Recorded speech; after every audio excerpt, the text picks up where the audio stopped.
জনাব অধ্যাপক শফিকুল আলম হেলাল স্যারকে ওনার মূল্যবান তাকরির পেশ করার জন্য বিশেষভাবে অনুরোধ করছি।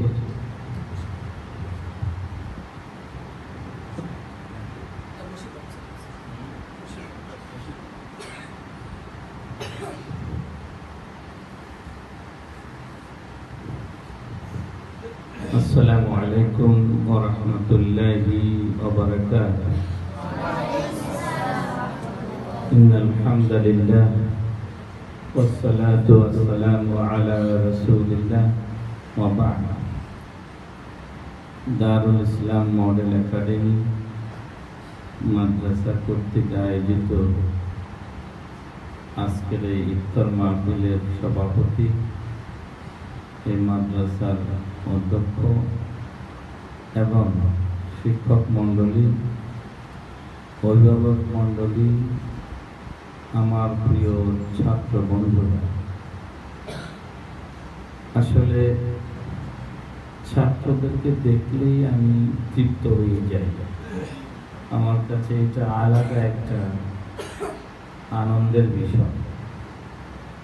আর কোরআনের ছাত্রদেরকে দেখলে আমি সবসময় আল্লাহর শুকরিয়া আদায় করতেই থাকি। যেখানে কোরআনের ছাত্র আছে সেখানে আল্লাহর রহমত আছে।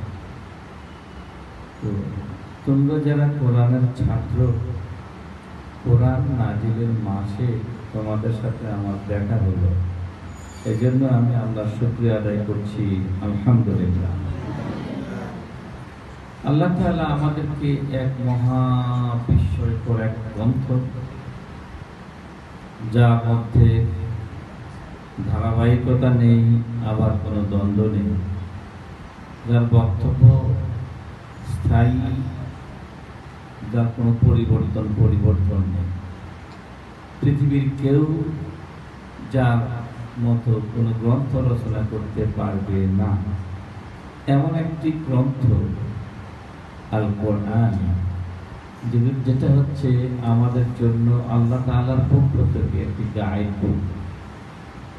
আল্লাহ তাআলা কোরআনে ঘোষণা করেছেন, বিসমিল্লাহির রাহমানির রাহিম, শাহরু রমাদান আল্লাযী উনজিলা ফীহিল কুরআন হুদাল লিন-নাসি ওয়া বায়্যিনাতিন মিনাল হুদা ওয়াল ফুরকান।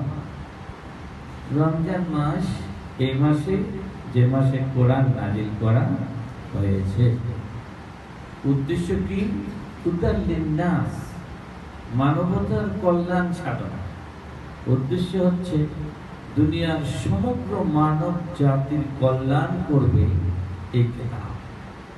শুধু মুসলমানদের জন্য আসেনি, সব মুসলিম কি অমুসলিম সকল মানুষের জন্য আল্লাহ তাআলা এই কোরআনকে পাঠিয়েছেন, তাদের কল্যাণের জন্য। মানুষের কিসের জন্য? কল্যাণের জন্য। কোরআন যে পড়বে, কোরআন যে মানবে, কোরআনের অধীনে যারা থাকবে, সবাই কল্যাণের থাকবে। সবাই কোন জায়গায় থাকবে? কল্যাণে থাকবে। তাদের কল্যাণ ছাড়া অকল্যাণ আর কোনো কিছুই তারা চোখে দেখবে না। এর নাম হচ্ছে আল কোরআন। এই কোরআনের ভিতরে আল্লাহ তাআলা মৌলিকভাবে 5টি বিষয়ে আলোচনা করেছেন। কয়টি? 5টি। একটি হচ্ছে ইলমুল আহকাম, হুকুম আহকাম, ফরজ, ওয়াজিব, সুন্নাত, নফল, মুস্তাহাব, যা আমাদের উপর আছে। এই যে আমরা বলি, তারাবির নামাজ কি সুন্নাত? এটা কিভাবে পাইলাম? তারপরে নামাজ যে ফরজ, 5 ওয়াক্ত নামাজ ফরজ, এটা কোথায় পেলাম? যাকাত ফরজ কোথায় পেলাম? এই সব কোরআনে বর্ণনা আছে।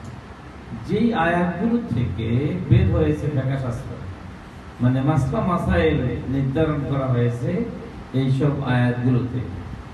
এই আয়াতগুলোর নাম হচ্ছে ইলমুল আহকাম।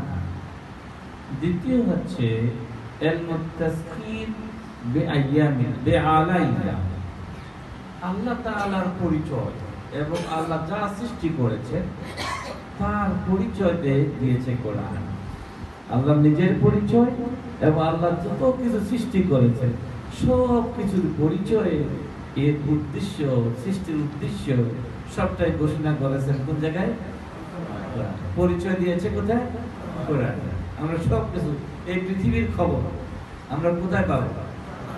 এই পৃথিবীতে থাকবে না কোথায় পাচ্ছি? কোরআন। হ্যাঁ, এই জন্য কোরআনের কে বলা হয়, মহাকবি হাফিজ বলছেন, কোরআন হচ্ছে জারিদাই আলম, অর্থাৎ পৃথিবীর দপ্তর, পৃথিবীর অফিস।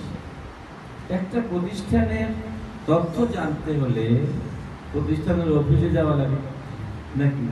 অফিসে তো সব তথ্য থাকে না। হ্যাঁ, ঠিক তদ্রূপ পৃথিবীর অফিস কই? পৃথিবীর অফিস কোথায়?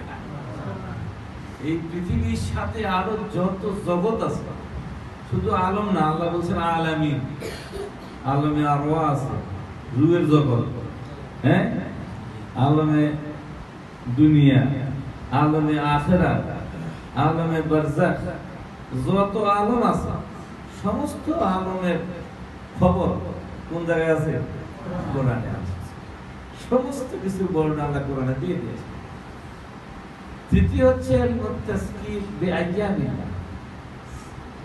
অতীতকালের জাতীয় ঘটনা, আদম আলাইহিস সালাম থেকে মুহাম্মদ রাসূলুল্লাহ সাল্লাল্লাহু আলাইহি ওয়াসাল্লাম পর্যন্ত এর মাঝখানে যত গুরুত্বপূর্ণ ঘটনা মানব জাতির জন্য প্রয়োজন, হ্যাঁ, সেটা নবীদের হোক অথবা কোনো বড় ধরনের ঘটনা হোক, এইসব কিছু যেটা আল্লাহ প্রয়োজন মনে করেছেন সেটা কোরআনে খুব করে নিয়ে আসছে।